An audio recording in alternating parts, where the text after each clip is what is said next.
Good evening, everyone. Happy Mustang Mondays. Today, we are going to be doing a talk with the Polyreps president, Grace Lauer, who is an out-of-state student. And we are going to be talking about the out-of-state student experience. To accept Grace in now so we can have her join. Thank you all for joining us. Hi, Grace. Hi, how's it going, Olivia? Good, how are you? Doing well. So I was just saying that tonight we are going to be talking about the out-of-state student experience. So if anyone is interested in coming to Cal Poly from but California, then this is a good way for them to understand what it's like being an out-of-state student here. So do you want to introduce yourself? Yeah, I'd be happy to. Hi, y'all. My name is Grace Lauer. My pronouns are she, her, hers. I am a fifth-year architecture student with a minor in sustainable environments, and I'm originally from Edina, Minnesota. Ooh, love it. There's not many people, I think, from Minnesota here. But there really aren't. Yeah, I feel like I probably know all of them. Sure you do. As you probably know, my name is Olivia Jones, pronouns she, her, hers, and I am a fourth-year communication studies student from the Bay Area. So you have some representation from California as well as outside. So Grace, what made you choose Cal Poly from out of state? Yeah, definitely. So my major had a huge impact on that. Being architecture, we have one of the top programs in the nation for architecture, which is great. But also the area is kind of unbelievable. It hadn't rained like a month ago, so the hills are gorgeously green right now. You're 10 miles from 10 beaches. The location is just top notch and you can't really beat it. And the people here are just phenomenal. I always say on my tours, even, it's the most Midwestern city in all of California. Everyone's so nice and welcoming. So SLO really can't be beat. I agree, definitely. Did you come and visit before you made your decision, or did you just know kind of from research that you wanted to apply and come here? Yeah, so I think I have the memories pop up on my phone every once in a while of when I visited Cal Poly. I think my mom and I visited junior year of high school for me. So I think I had applied or was about to apply, and Cal Poly was really on the back burner for me. And the second that I visited, it changed a lot of my perspective, which was cool. That is cool. What was difficult about the differences between, all the way in Minnesota from California? Was it a difficult transition, and what helped you be more comfortable in this new area? I think college is a difficult transition for anyone. I mean, potentially moving away from home for the first time, especially for me, 2,000 plus miles away from home also means a difference in time zone. So even FaceTiming my parents would be a little hard to manage, because they'd be like, "Oh, it's 8 o'clock. I totally want to FaceTime them right now, and it'd be 10 p.m. for them." So even coordinating that was difficult. Homesickness is so real for everyone, whether you are from the Bay Area, you're from SLO, or you're from Minnesota. So, I mean, I think the transition is different for everybody, but out of state definitely made me feel a little isolated. But I had a lot of really great experiences my first couple weeks that gave me a good support system here too. Yeah. Did you go through WOW when you joined Cal Poly? Do you want to talk about your WOW experience? Yeah, I would love to. So Week of Welcome, or WOW, is our basic orientation program. We're nationally ranked for it.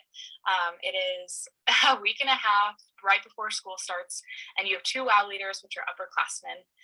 And the way that it works is you are paired with everyone in your dorm. So you'll have 10 to 15 people in your WOW group, and then two leaders. So I was in an academically centered environment, living, learning community, my freshman year. And so I was having a built-in friend group before I even came to Cal Poly, which was really nice. But we went kayaking in Morro Bay. When I was a WOW leader the next year, my second year, my co and I actually took our group to paintballing near Cuesta, lots of downtown trivia nights at Woodstock. So you'll do a ton of presentations on campus. They'll walk you through all of your classes and everything, which is really nice.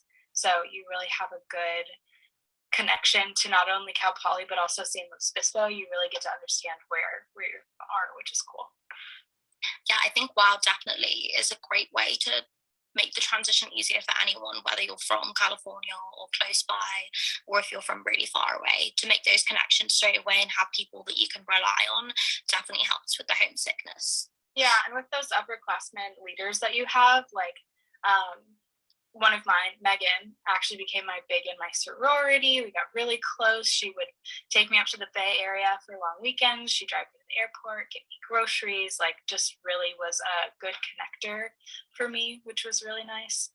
And we still talk to this day. So those like foundational relationships really last all throughout college, which is pretty cool and beyond. Yeah.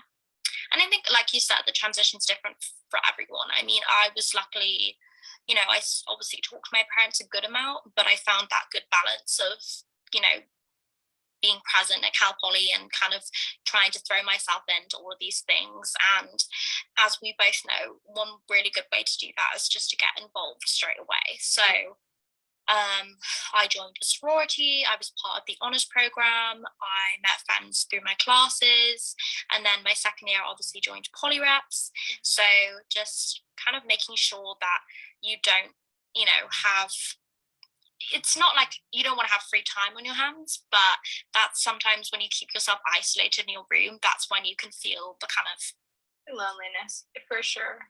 Yeah. I'd say even like the clubs and orgs here are great. We have over 450 clubs at Cal Poly, including Greek life. We have professional clubs. I mean, the hummus club is really hype right now, which is fun.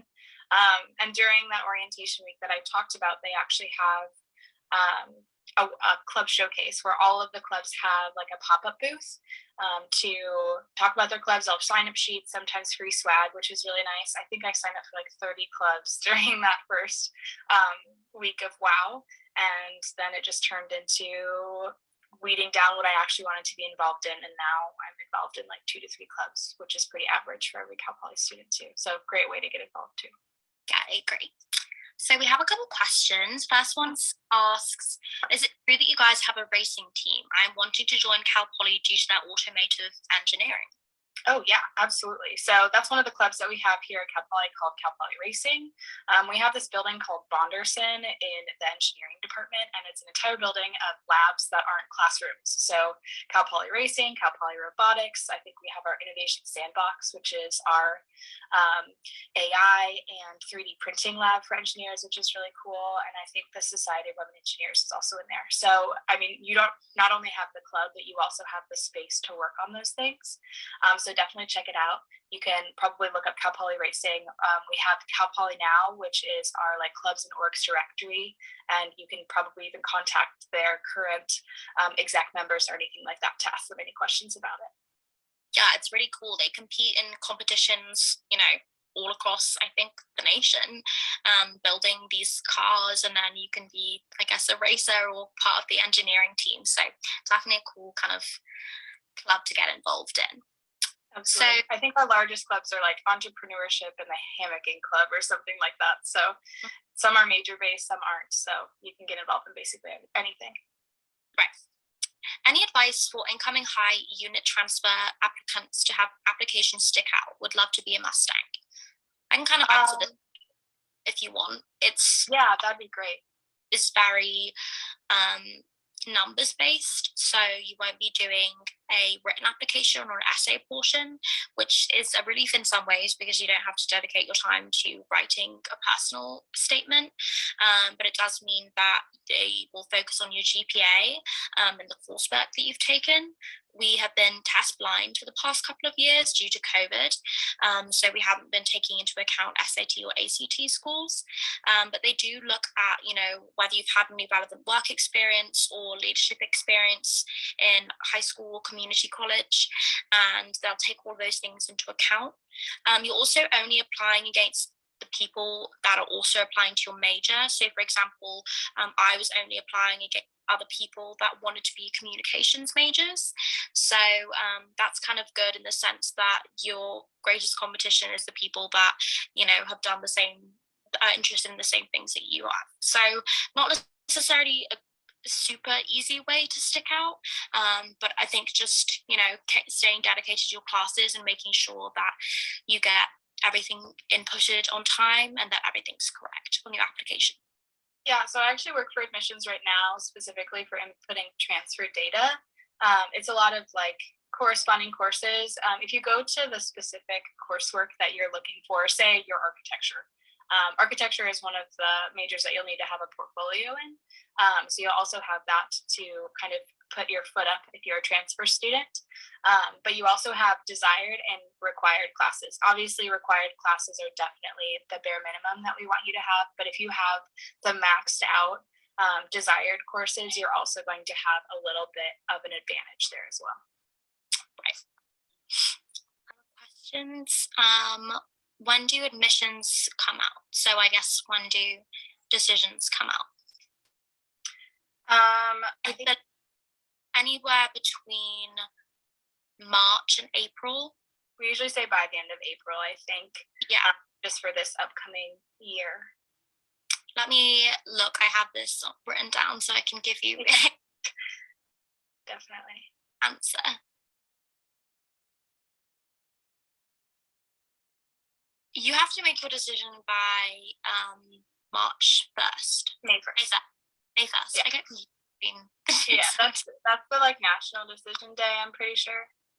So I think that they have to give you a month. So they definitely will get you your decision by April 1st. So it's anywhere kind of sometime in March and then tentatively April 1st. So someone asked, how has COVID changed campus and the community as a whole? I've heard about biking events around SLO, for example. Oh my gosh, biking events around SLO. It's called Bike Night. But honestly, so we'll get into Bike Night first, and then we can go a little bit more into how COVID has changed campus and SLO. Bike Night is, so every single Thursday in SLO, we have a farmers market, and local farmers and restaurants will have pop-up booths, which is really nice. And so that's been a really great way to find community there, and also like be part of community. You're like more than just a Cal Poly student at Farmers. You're part of SLO, which is really cool. And then every first Thursday of the month we have Bike Night, which obviously that's open air, so it's a really good way to be all with your friends together outside and be COVID conscious. But we also, you dress up in costumes, you put lights around your bikes, and you blast music, and essentially the entire premise of the event is you just ride around downtown and yell Bike Night at each other, and that's your entertainment for the entire evening. But definitely a really fun thing and a bucket list for any Cal Poly student. And then as for COVID changing campus and SLO, being an out-of-state student, the biggest change that I've seen is everyone's outside all the time, which is really nice. We actually have these things called parklets, which are, or parkets, I forget, that are downtown, and it's where the restaurants have bumped out into the street, into one lane, and so they have a lot more outdoor seating, which has been really nice. So that's been pretty great just to see how the communities adapt.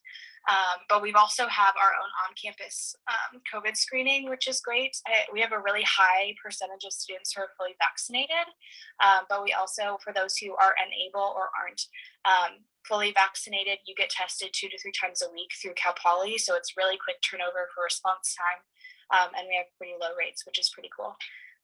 But yeah, a lot's changed, but I think that it's changed for pretty much everybody. I'm in like an asynchronous virtual class right now, and then 2 in-person classes that have the potential to go on and offline depending on how many cases we have on campus. Yeah, campus is like one of the safest places to be right now. So I definitely feel safe being on campus, and I know that they have resources if I want to get tested and make sure that I'm staying safe. And a lot of kind of organizations and classes have adapted to COVID. So, they will transition online if needed, but they still want to make sure that you're getting that hands-on in-person experience. So that's the priority right now in terms of kind of organizations and that kind of thing. Another question is, how's the housing situation? Can you find a good and inexpensive apartment after your first year?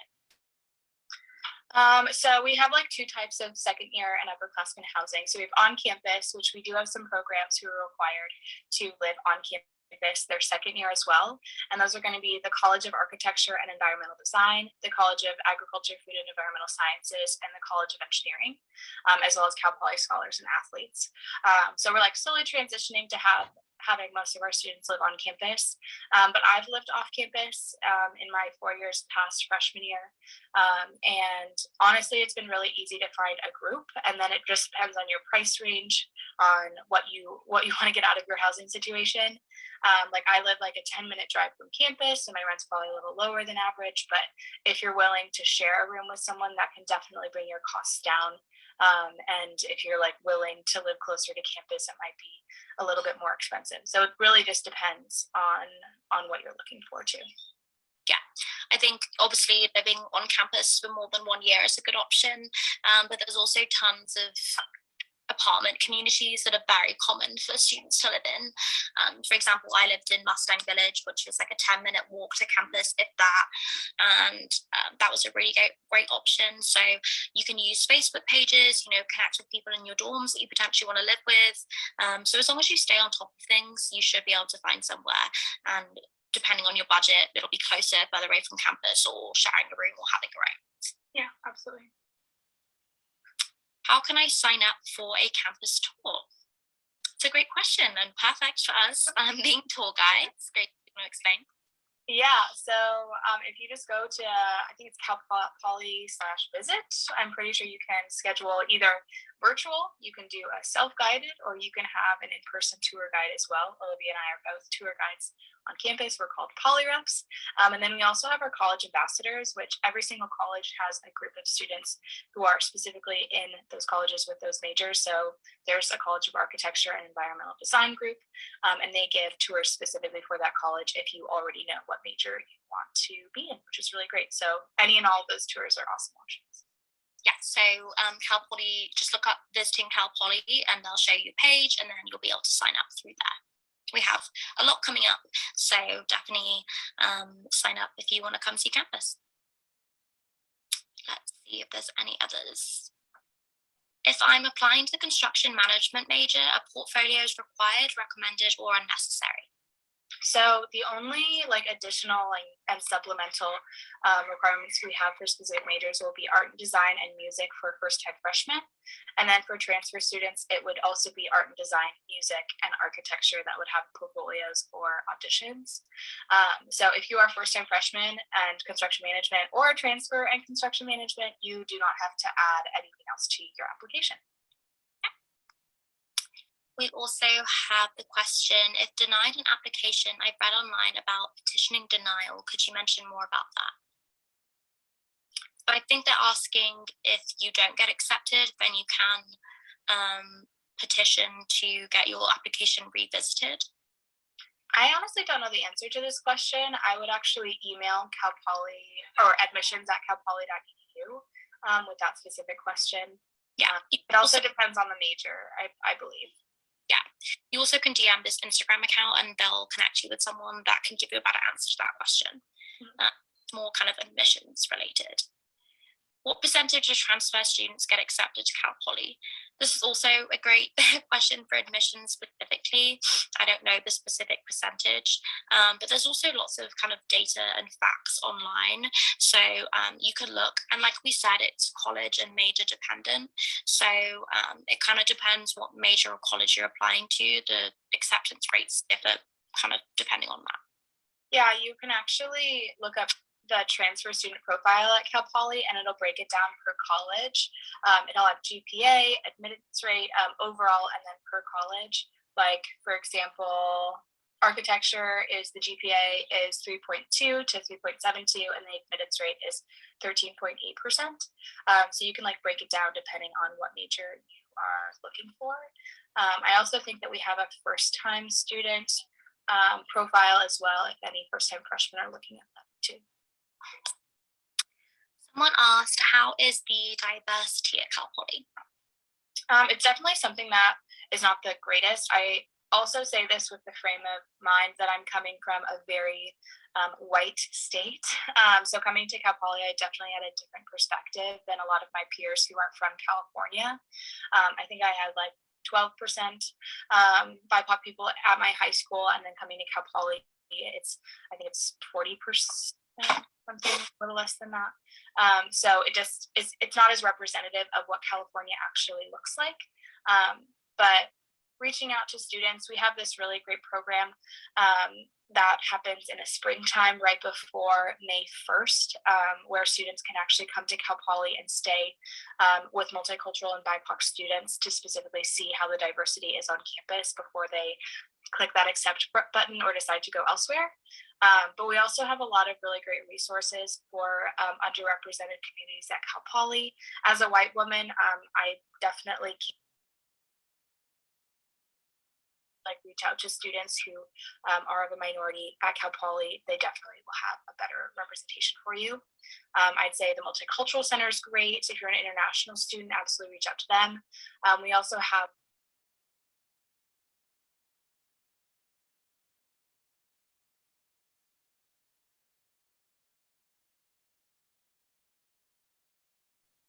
Grace, you just froze for me. I don't know if it's just me or if everyone else is experiencing this.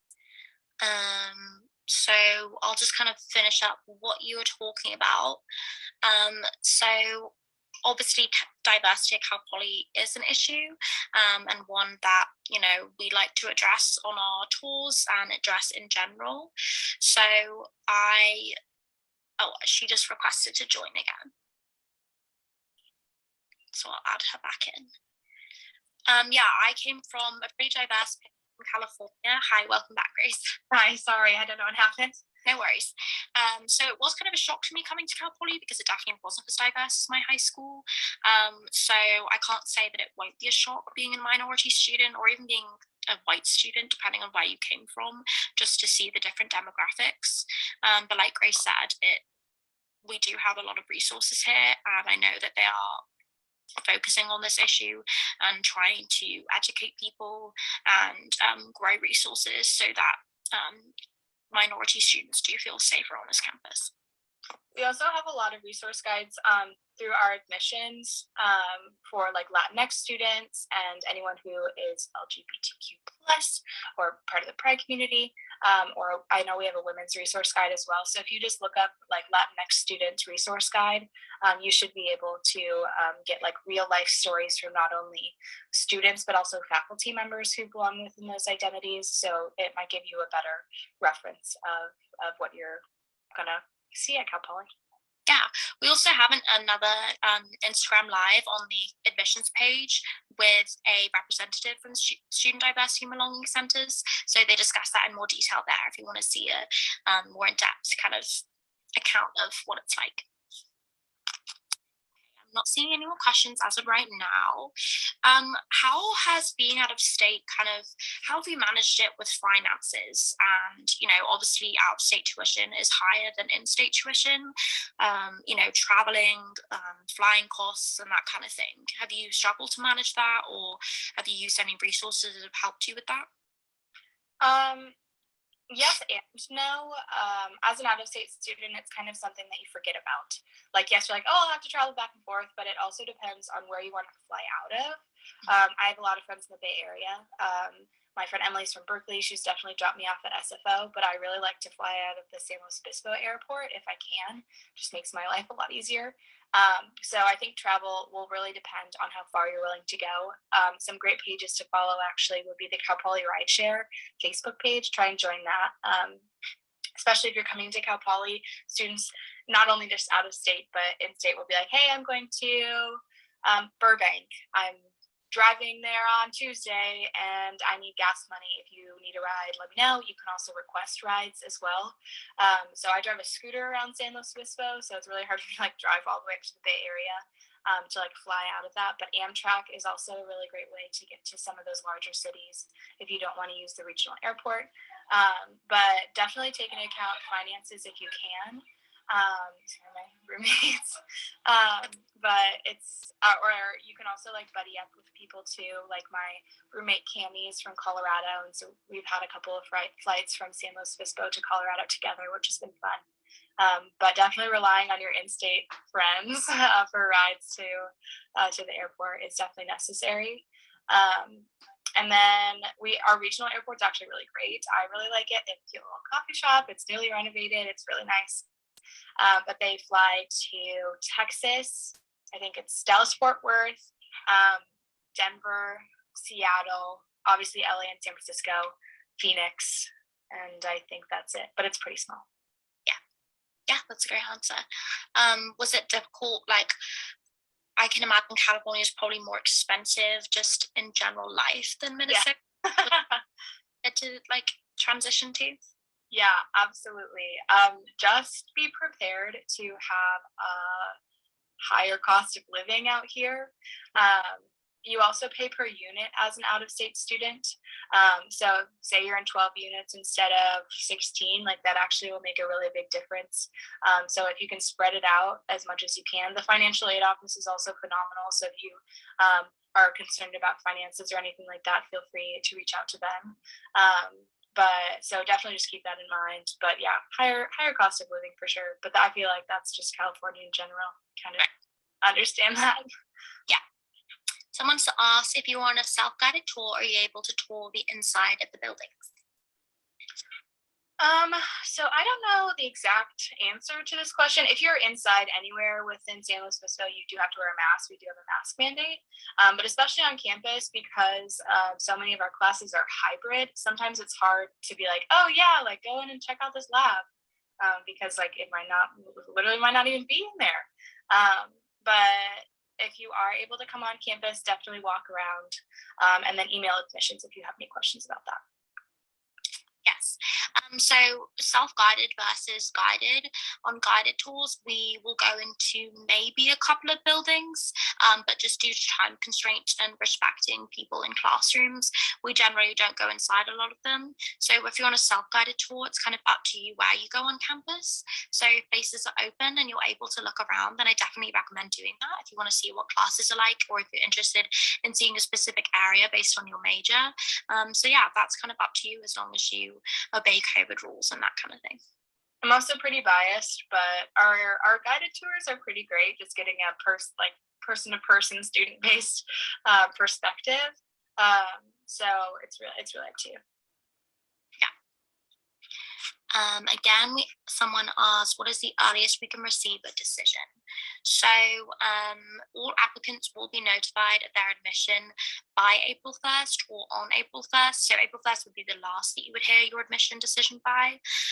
But depending on, how quickly admissions can roll through applications and that kind of thing, they'll do it kind of in waves. So they're hoping to do it through March. But yeah, definitely least by April 1st. I am trying to register for a tour for the College of Liberal Arts and it says it's a presentation. Does that mean it is virtual? Would a tour mean in-person tour, like for example, College of Agriculture and Environmental Sciences? I don't know. I would recommend emailing them. Yeah, I don't think that the College of Liberal Arts is doing in-person guided tours right now. The College of Liberal Arts generally doesn't have super specific buildings on campus, or at least not every major does. I tend to take classes all across campus, but we do review the College of Liberal Arts on our tours and they can connect you with someone. So if you wanted to take a general campus tour, that would be in person, and then we can kind of review specific things about what you want to know about CLA or College of Liberal Arts. Okay, looks like CLA does have in-person presentations. So that might just be an ambassador and you might just sit somewhere and listen to them present about the college, and then you can ask them specific questions. But yeah, if you want some more information about that, definitely email them. Okay, awesome. So do you have any kind of last minute tips for out-of-state students about, coming to Cal Poly and you wish you do before the transition, or just kind of advice for how to go through the selection process? Yeah, definitely. If you can, come to SLO. Just like picture yourself here if you can, and if you aren't able to make it out here, A, totally understandable, and B, go on Google Maps, pretend you're walking around downtown on campus, We also have a really great virtual tour that you can check out on our YouTube page that gives you some insight into what campus actually looks like. I'd also say that like explore Cal Poly while you can, and also SLO, and also California. Like I'm so lucky that I have an extra year here as a 5-year program. But I just went up to Plaskett Ridge last weekend, which was absolutely great. So like camping, go to the beach as much as you can, especially being from a landlocked state. It's just such a blessing. But we have so many cool things. Like checking out Poly Escapes. It's our like resource for trips around California. They'll even like take you on super subsidized trips with all the gear and a guide, which is really awesome. But yeah, just enjoy it while you can, explore, and also pack light. You can always order things, grab things from Target and Bed Bath & Beyond here, and you can always go back and get more over Thanksgiving. I overpacked so much as a first-time freshman. The amount of clothes I still have that I don't wear from then it's ginormous. So pack light if you can. Yeah, great advice. Well, thank you so much for joining us today, Grace. I've loved hearing about your experiences. And like I said, there's tons of online resources through YouTube, Instagram. We have more Cal Poly Admissions Mustang Lives to come, as well as more on our page that you can access. And this whole presentation and chat will be posted on our page. You can always refer back to it if you want to, and DM us with any questions that you might have. Sweet. So much. Have a great evening. Bye. Yeah. See you later, Olivia.